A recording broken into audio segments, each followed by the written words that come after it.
Rumah itu tak pernah berubah sejak puluhan tahun lalu. Catnya memang mulai pudar, beberapa bagian tembok retak halus, tapi kebersihannya tak pernah berkurang. Setiap pagi, lantai disapu dan dipel. Dapur dibersihkan. Air disiapkan hangat dalam termos tua yang selalu setia menemani hari-hari seorang perempuan bernama Busri. Sudah 63 tahun umurnya. Keriput di wajahnya bukan tanda kelemahan, melainkan cerita tentang waktu, tentang kerja keras, tentang kehilangan, dan tentang cinta yang terlalu besar pada anak semata wayangnya, Rangga. Suaminya telah lama meninggal saat Rangga masih kuliah. Sejak itu, Busri mengikat kembali semua mimpinya pada anak lelaki itu. Ia bekerja sebagai penjahit di rumah. Malam hari, matanya masih tajam menembus kain. Jarum kecil menari di antara jari tuanya. Semuanya dilakukan demi membayar uang kuliah Rangga. Dan kini, anak itu sudah resmi menikah. Perempuan yang menjadi istrinya bernama Maya. Cantik, muda, pintar berbicara. Banyak orang memuji Maya saat hari pernikahan. Tetapi tak ada yang tahu, kecantikannya ternyata menyimpan sisi ego yang besar. Maya pindah ke rumah Busri setelah menikah, sesuai keputusan Rangga, karena ingin berhemat sebelum mereka bisa membeli rumah sendiri. Hari-hari awal pernikahan masih terasa hangat. Maya tersenyum manis, berpura-pura ringan tangan membantu di dapur, memanggil Busri dengan panggilan ibu yang lembut. Namun, itu tak berlangsung lama. Pelan tapi pasti, sifat aslinya muncul. Ia bangun paling siang, meninggalkan piring kotor di meja, membiarkan cucian menumpuk, pakaian kotornya dibiarkan berserakan. Jika Busri mengingatkan, Maya hanya mengangguk tanpa benar-benar peduli. Namanya juga belum terbiasa, Bu, kata Rangga, mencoba menenangkan sang ibu. Busri hanya tersenyum kecil, menyimpan semua rasa tidak nyaman di dalam dada. Ia berpikir, Maya masih muda. Ia akan belajar. Ia akan berubah. Namun yang terjadi justru sebaliknya. Maya mulai memerintah, bukan meminta. Maya mulai mengatur rumah yang bukan miliknya. Maya mulai menganggap Busri sebagai pembantu, bukan ibu. Bu, air panasnya habis lagi ya? Bu, bajuku belum disetrika. Bu, masakannya terlalu asin hari ini.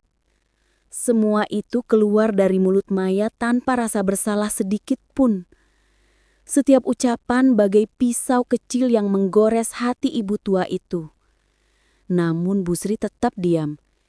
Ia percaya kesabaran bisa menjadi jembatan kesadaran. Hari demi hari, beban di dada Busri semakin berat.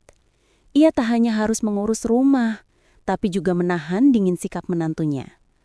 Rangga yang seharusnya menjadi penengah justru lebih sering diam, menghindari konflik. Maya semakin menjadi-jadi. Ia merasa berkuasa. Ia merasa rumah itu sudah miliknya. Ia merasa Busri adalah beban. Suatu sore saat Busri sedang duduk menjahit di ruang tengah, Maya lewat dengan wajah kesal. Bu, kapan sih ibu mau berhenti jahit-jahit? Rumah ini jadi bau kain semua, katanya ketus. Busri terdiam. Tangannya berhenti bergerak. Maya, ibu menjahit untuk tambahan uang belanja. Belanja? Masa iya sih? Bukannya yang kerja Rangga? Jawab Maya sambil menyilangkan tangan. Kalimat itu menghantam lebih keras daripada tamparan. Yang Maya tidak tahu, hampir seluruh barang di rumah itu dibeli dari hasil jahitan Busri. Yang Maya tidak tahu, uang kuliah Rangga dulu hampir 70% adalah hasil kerja tangannya yang mulai rentah. Yang Maya tidak tahu, Setiap malam, Bu Sri sering menangis diam-diam karena takut menjadi beban. Dan suatu hari, luka itu akhirnya pecah. Bu Sri jatuh sakit, demam tinggi, tubuh gemetar, nafas sesak. Ia terjatuh di dapur saat sedang membuat teh. Suara gelas pecah mengagetkan Rangga dan Maya. "Ibu!" teriak Rangga panik. Maya hanya berdiri kaku di ambang pintu. Matanya melihat tubuh tua itu tergeletak di lantai. Saat di rumah sakit, dokter berkata, beliau kelelahan fisik dan mental. Terlalu banyak memikul beban. Kata-kata itu menusuk hati Rangga. Dan tiba-tiba, semua menjadi jelas baginya. Ia teringat bagaimana ibunya bekerja diam-diam. Ia teringat tangannya yang penuh bekas luka jarum. Ia teringat mata lelah yang selalu tersenyum. Dan saat itu, Maya mulai merasa takut. Untuk pertama kalinya, ia merasa mungkin selama ini dia salah besar. Saat Bu Sri akhirnya sadar, yang pertama ia lihat adalah Maya yang duduk di sisi tempat tidur. Matanya sembab. Wajah angkuh yang dulu selalu ia pamerkan, kini menghilang, berganti rasa takut dan penyesalan. "Bu," suaranya gemetar. "Maafkan saya." Bu Sri tak langsung menjawab. Tangan rapuh itu hanya menggenggam ujung selimut. Aku tidak tahu betapa besar pengorbanan ibu," lanjut Maya dengan air mata jatuh satu persatu. "Aku pikir ibu hanya ingin mengatur aku, tapi ternyata ibu hanya ingin membantu kami."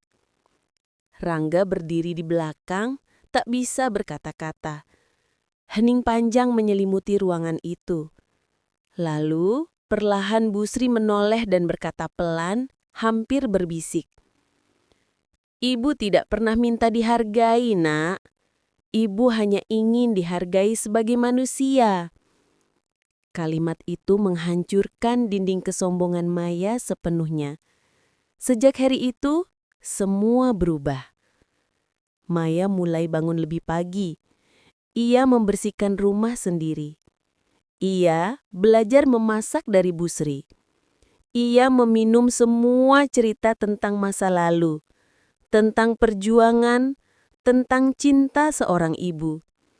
Dan pertama kalinya dalam hidupnya, Maya benar-benar merasa mempunyai seorang ibu lagi. Waktu tak bisa diulang, tetapi luka bisa sembuh jika ada kesadaran yang tulus. Bu Sri akhirnya tersenyum lebih sering, bukan karena hidupnya menjadi mudah, tetapi karena hatinya akhirnya dimengerti.